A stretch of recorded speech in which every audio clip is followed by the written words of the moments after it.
Ngayon nga araw mga kailog ay sobrang laki ng low tide at magandang pagkakataon para tayo ay maglambat. At grabe nga sobrang dami naming nahuli ngayong araw na ito. At ngayong araw ay makakasama natin si Butanding, si Balyena, si Kataba at si Madratak. Samahan niyo ulit kami sa panibago naming adventure. Have a nice day and enjoy watching mga kailog.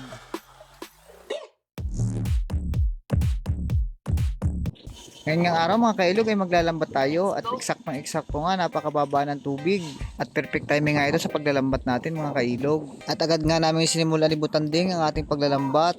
Kasama natin yung alaga kong aso si Scar. At kita niyo naman ang gagawin dyan ni Scar, training na yan sa mga panguhuli ng mga lamang ilog. At susubukan niya akong tulungan sa pagkakanana ng bat. Ayos na ayos talaga itong alaga nating aso, training na rin. At ang gagamitin nga po nating lambat mga kailog ay panghila-hila. At para lang po sa mga hindi nakakaalam, ito po ay kalimitan lamang ay ginagamit sa mga gilid. At ang estilo po ng panghuli sa ganitong klaseng lambat ay kinukulong po lamang po yung mga isda. Tapos hihilahin yung magkabilang gilid hanggang sa tumabi ng tumabi at mahuli na yung mga isda. At kung inyo pong itatanong ay napakarami pa po ng klase ng lambat. Nakadepende po yan sa kung anong isda ang huhulihin at kung gaano kalalim ang paggagamitan. At may kanya-kanya rin po yung sukat o numero ng mata na nakadepende nga po sa kung anong target yung isdang hulihin. At sa part nga na ito, hinihila na namin ito punta sa tabi. At kitang-kita nyo naman, meron na tayong mga nahuli na bangus na hindi naman kalakihan, ayos na rin pandaing. At meron din tayo ng mga nahuli dyan ng mga talakitok na maliliit at saka mga tilapia.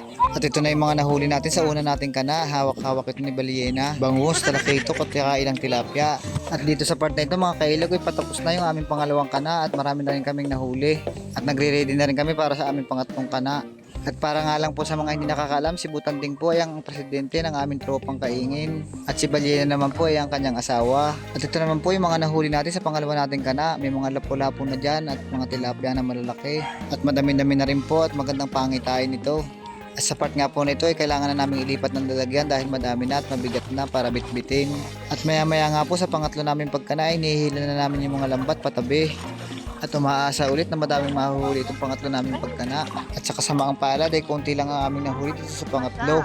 Ilang pirasong tilapia lang at saka ilang pirasong bangus. At nagre-ready na ulit kami para sa pang-apat naming pagkakana.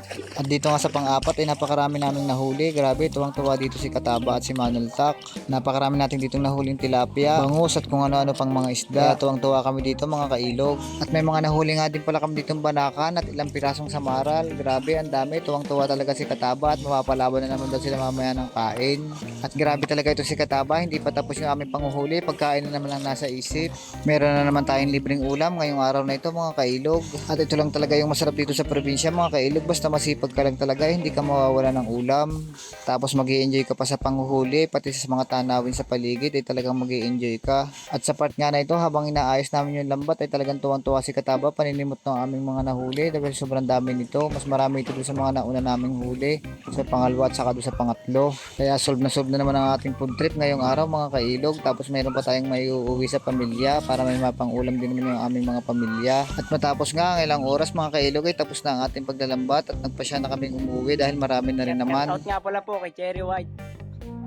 At lilinisin nga muna namin ito at hahati-hatiin namin sa 5 tao. Kasama yung may-ari na lambat dahil hiniram lang naman namin yung lambat na yan mga kailog. At nandito nga po tayo sa Paminos Beach.